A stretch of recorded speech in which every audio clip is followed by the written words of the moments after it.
Olá, pessoal. Bom dia, boa tarde, boa noite. Não sei a que horas você vai estar vendo essa aula. Eu sou a professora Daniele. Sou professora do Instituto Federal de Alagoas. Sou pedagoga, historiadora, mestre em História. E essa aula de hoje faz parte do componente curricular Docência na Educação Básica, que é ministrado por mim nos cursos de graduação, nas licenciaturas do Instituto Federal Campus Maceió, no semestre de 2021.1. Hoje, nós vamos dedicar esse momento ao estudo de uma figura ou de uma parte da obra de uma figura que é indispensável aos estudos que se debruçam sobre educação, que é Paulo Freire. Então, hoje nós vamos estudar um capítulo desse livrinho aqui, Pedagogia da Autonomia. É um livro que tem ampla divulgação aí na internet, então vocês podem baixar e fazer a leitura. E nós vamos conversar hoje sobre a ideia dos saberes que são indispensáveis à docência, Nós, como professores engajados, comprometidos, o que nós precisamos saber na ótica de Freire para fazer a mediação da leitura de mundo, fazer com que o nosso estudante se compreenda no mundo, nas palavras de hoje, Paulo Freire não usa esse termo especificamente, mas eu estou usando, Como é que a gente pode promover a aprendizagem significativa para esse estudante? Então, a primeira coisa é saber quais são os saberes indispensáveis à docência. Eu destacaria o primeiro deles, e muito importante, que é a ideia de que conhecimento não se transfere. Então, ensinar não é transferir. Eu não vou ligar uma anteninha aqui na minha cabeça e vocês vão ligar de vocês um Bluetooth, para ser mais atual. Não vou ligar um Bluetooth na minha cabeça e ligar outro na cabeça de vocês e esperar que o conhecimento seja transferido, baixado.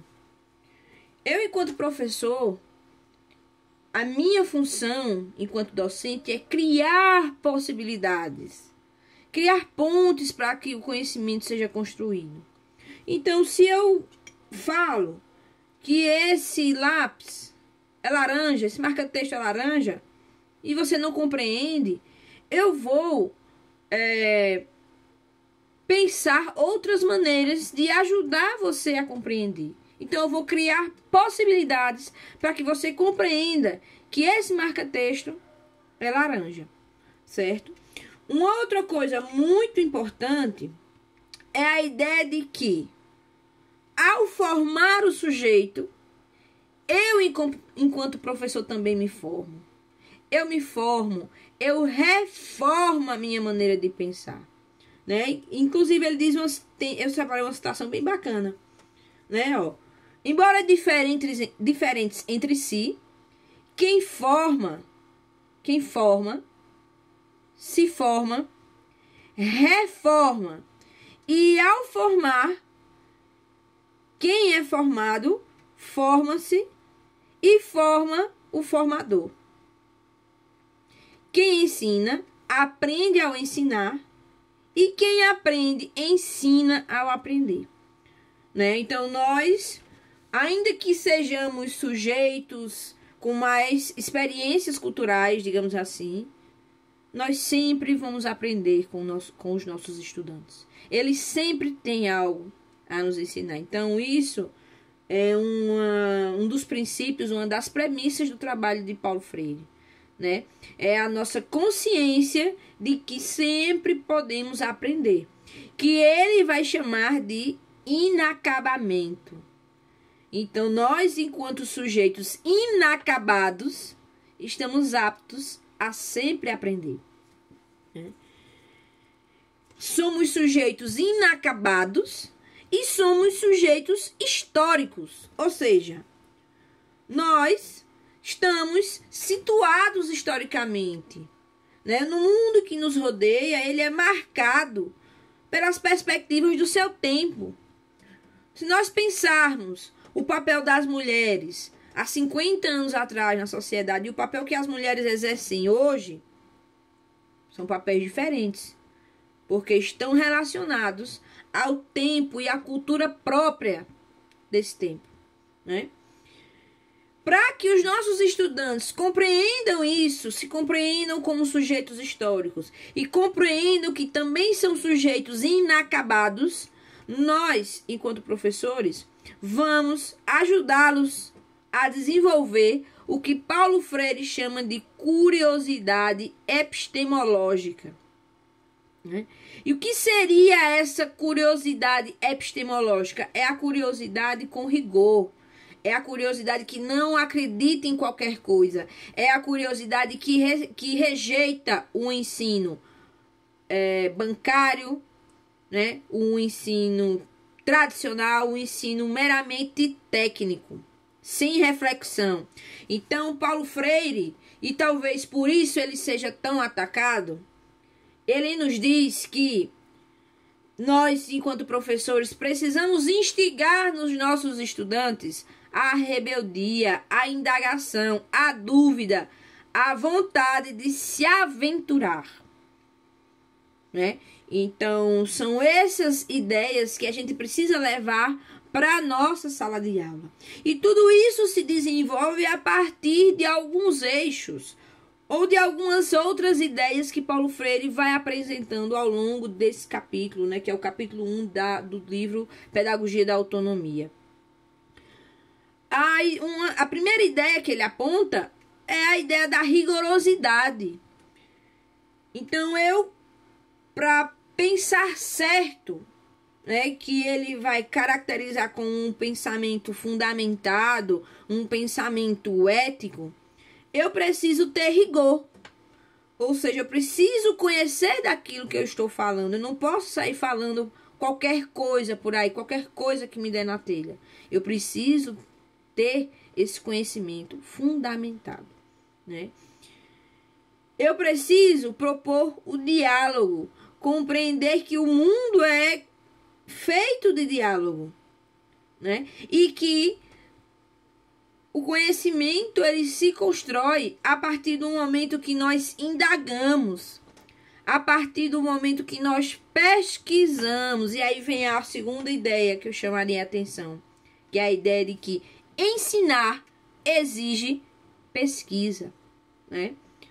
Não há ensino sem pesquisa e não há pesquisa sem ensino, né? Então, na medida em que eu busco, eu questiono. Na medida que eu busco, eu indago. Eu levanto questionamentos, eu me inquieto. Então, eu pesquiso e vou constatar os resultados daquela minha pesquisa. Constatando, eu vou intervir naquela realidade a partir dos meus estudos. Então, as coisas não acontecem no vazio. E na medida em que eu pesquiso, na medida em que eu intervenho, eu me educo, eu aprendo. Então, veja que movimento interessante, né? Então, eu pesquiso para conhecer, mas eu também pesquiso para comunicar. Então, o conhecimento que eu pesquiso, se ficar só para mim, não tem sentido. Eu preciso divulgar esse conhecimento, né? Então, a partir dessa pesquisa, dessa indagação, dessa constatação, da intervenção, eu começo a compreender que há um método para a construção do conhecimento. Eu começo a pensar e a compreender que a construção do conhecimento se dá especificamente de maneira crítica. Não é de maneira aleatória, né? Não são as vozes da minha cabeça que me dizem que a educação também é uma ciência, que precisa de investimento. Há pesquisas que apontam isso, há todo um conhecimento elaborado que constata isso. Então, na medida em que eu saio do meu conhecimento ingênuo de fazer inferências de pensar aleatoriamente de forma desrigorosa, digamos assim, e na medida em que eu saio desse saber empírico, desse conhecimento da experiência, eu faço um deslocamento, né? Então eu estou centrado no senso comum, nos achismos, né, que são próprios da nossa vida, né? O senso comum, ele é próprio da nossa vida, da nossa experiência de vida. Mas nós, para que nos tornemos sujeitos críticos, precisamos avançar no senso comum. Então nós precisamos pensar criticamente. Pensar certo, para Paulo Freire, é pensar criticamente. Então eu faço um deslocamento do pensar do senso comum, supero esse senso comum para uma consciência crítico-reflexiva, para uma consciência científica. Mas isso não acontece de uma maneira para outra, né? Os saberes que nós temos da experiência, eles são importantes, mas como eu disse a vocês, nós precisamos avançar. Então, nesse sentido, Paulo Freire indica que nós precisamos respeitar os saberes dos nossos estudantes, mas também precisamos problematizá-los, né? Então, nós precisamos respeitar os conhecimentos das classes populares, eles precisam ter a sua voz, mas nós também precisamos problematizá-los e saber a razão por que determinadas coisas acontecem, né? Então, por exemplo, se nós estamos em uma comunidade cheia de lixo nas ruas, né? O nosso estudante, ele vive em meio à falta de saneamento básico. Então, ao invés de nós apenas apontarmos que a comunidade não tem isso, não tem aquilo, por que nós não vamos problematizar? Por que não tem? Será que em outros bairros essa realidade é a mesma? E por que é ou por que não é? Né? Será que nos bairros mais nobres há lixões espalhados? Será? Por que será que, a pretexto de que, ou em função de quais interesses, há mais investimento em determinadas áreas do que em outras? Há mais investimento no militarismo do que na educação, do que na ciência. Tudo isso é permeado de intencionalidades. E é o saber crítico que vai nos ajudar a refletir isso com o nosso estudante, né?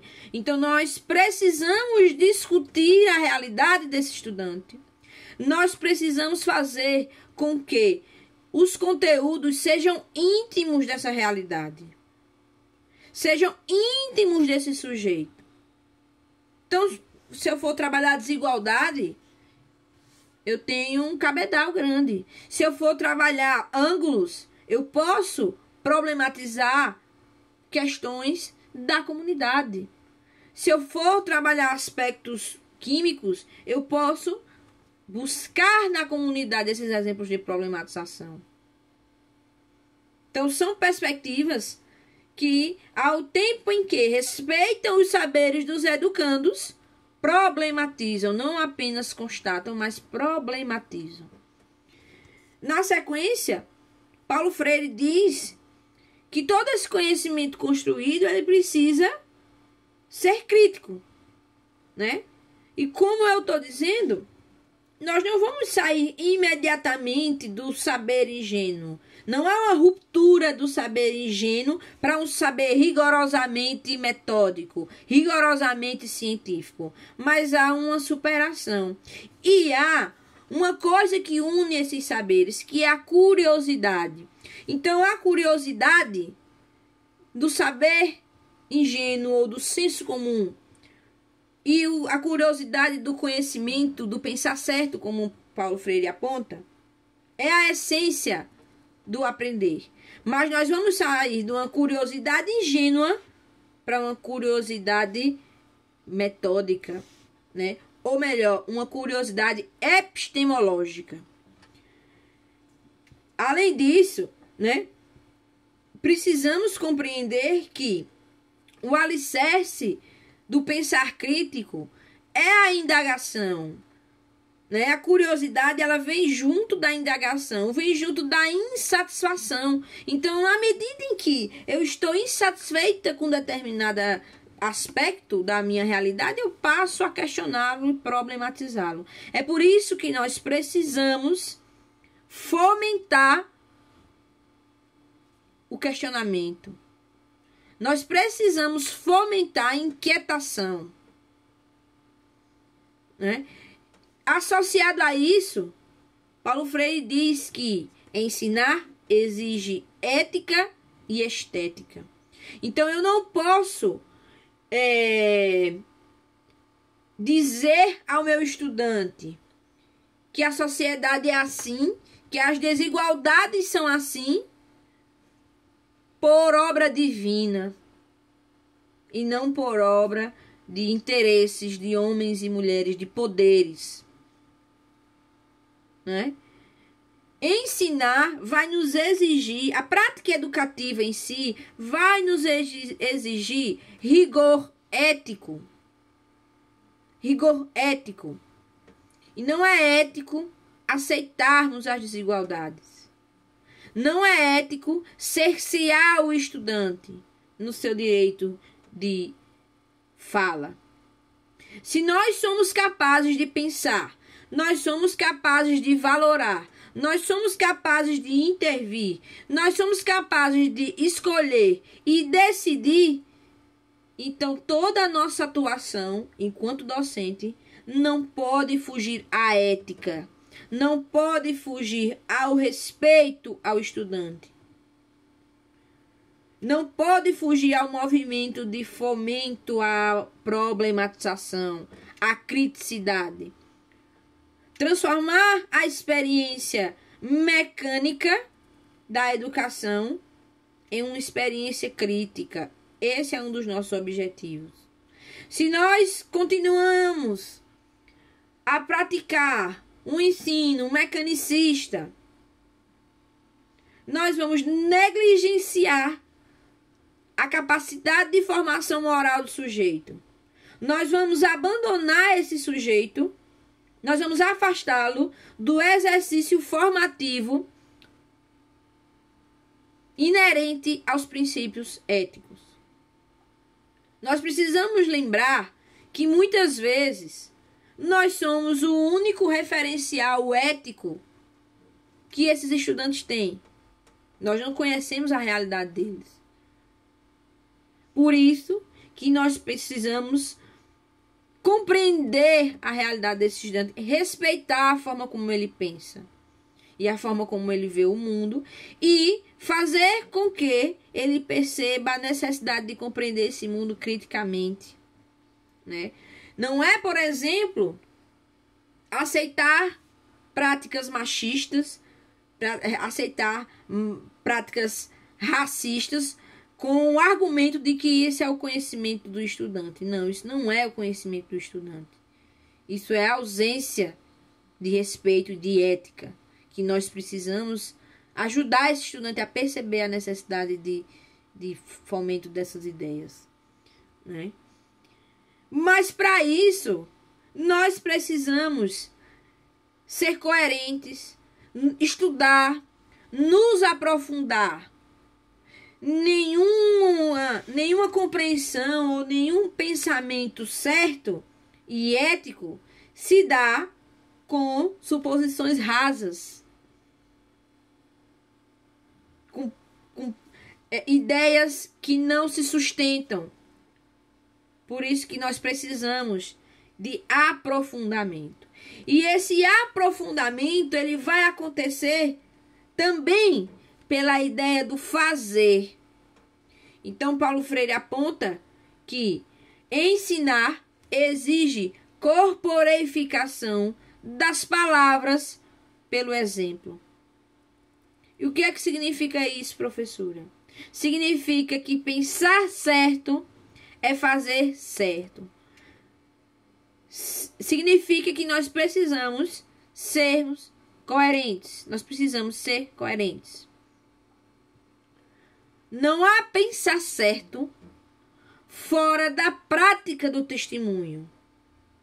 Porque se nós dizemos uma coisa e fazemos outra, nós estamos nos desdizendo. Paulo Freire diz o seguinte sobre isso. O clima de quem pensa certo é o de quem busca seriamente a segurança na argumentação.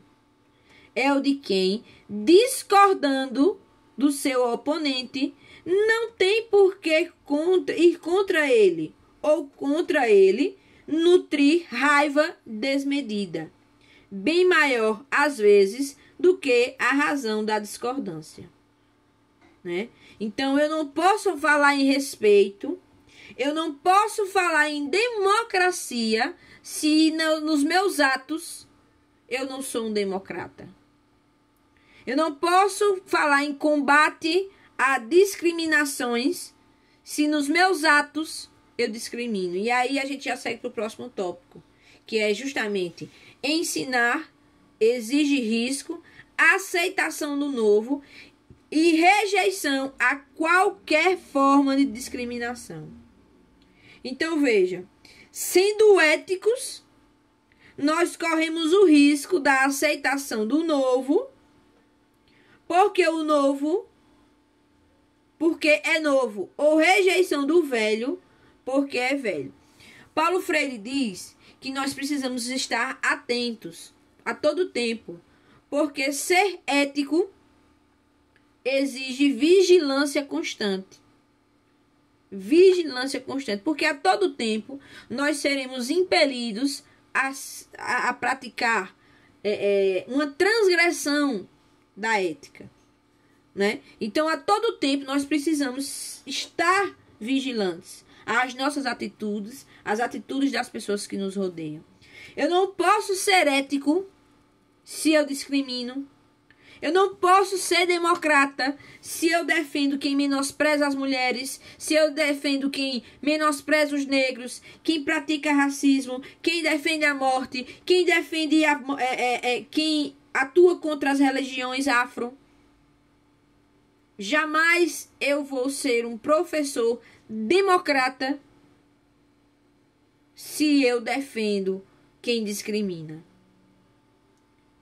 Pensar certo é testemunhar e praticar. Nós, enquanto professores, aliás, nós, enquanto pessoas no mundo, nós, enquanto cidadãos, precisamos compreender que nós somos copartícipes da aprendizagem do outro. Na medida em que eu presencio um ato de discriminação, eu também preciso me colocar, porque eu preciso compreender que faço parte da aprendizagem daquele sujeito, né? Então, a tarefa coerente, ele diz assim, a tarefa coerente do educador que pensa certo é exercer como ser humano a irrecusável prática de inteligir, de desafiar o educando com quem se comunica, produzir sua compreensão do que vem sendo comunicado. Não há inteligibilidade que não seja comunicação e intercomunicação e que não se funde na dialogicidade. O pensar certo, por isso, é diálogo e não polêmico. Então, não há pensar certo, não há pensar crítico, não há pensar inclusivo se a gente não considera a pesquisa, se a gente não considera a rigorosidade metódica, se a gente não respeita o saber do estudante, se a gente não pensa criticamente, se a gente não é ético, se nós não testemunhamos e praticamos aquilo que dizemos, se nós aceitamos a discriminação. Não há pensar certo. E o pensar certo vai ser feito paulatinamente, vai nos exigir crítica, reflexão crítica. Sem a criticidade não se funda uma sociedade. E pensar certo vai acontecer aos poucos. Ele mesmo diz e traz o exemplo do fumante, né? Dificilmente o fumante ele deixa de fumar de uma hora para outra, ele não sofre, ele não se atormenta. Geralmente, deixar de fumar ou deixar um hábito ruim perpassa por algumas etapas, né? A consciência de que o cigarro faz mal, a busca por alternativas àquele elemento, o reconhecimento do risco, né? O assumir compromissos pessoais, o deixar de fumar em si. Então, vejam, são caminhos, né, a serem seguidos. E, por fim, nós precisamos pensar quem são esses estudantes. De que forma eu posso respeitá-los? De que forma eu posso me assumir como sujeito dessa realidade e comunicar isso aos estudantes e fazer com que eles também se compreendam. Para isso eu preciso pensar quem são meus estudantes, de onde eles vêm, quais são as suas experiências culturais, quais são as suas expressões, como eles se sentem no mundo. Todas essas são questões muito caras a Freire, né? E são pontos que eu destaco na leitura do capítulo Não há docência sem discência, tá? Essa aula fica por aqui. Nós vamos continuar estudando esse livro e a próxima aula vai ser dedicada ao capítulo 2, tá bom? Um abraço, espero que vocês tenham gostado. Até o próximo vídeo.